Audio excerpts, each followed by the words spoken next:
Minkejja l-maltemp qawwi li ħakem il-Gżejjer Maltin fit-tmiem il-ġimgħa li għadda, dan ma qatax qalb il-Maltin biex jaqsmu l-fliegu u jattendu għal qatt kbir ta' attivitajiet marbuta mar-renju tal-Karnival.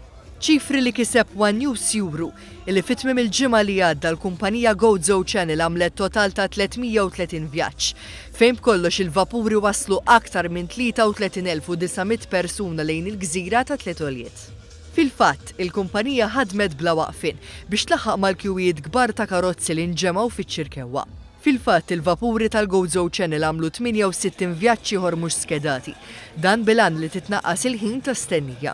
Iċ-ċifri provduti mill-kumpanija GoZo Channel juru li l-akbar ammont ta' Maltin li qasmu l-fliegu kien il-ġimgħa li għadda, fejn aktar minn 10,300 ruħ sfidaw il-maltemp qawwi u irħewla lejn Għawdex.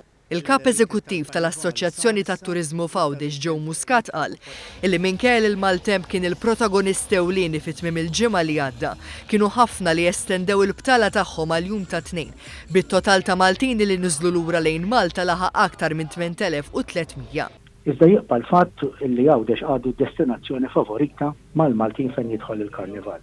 Aħna nħossu illi minkejja illi it-temp ma kien xejn tajjeb, xorta waħda il-weekend tal-Karnival kien bażikament weekend tajjeb ukoll.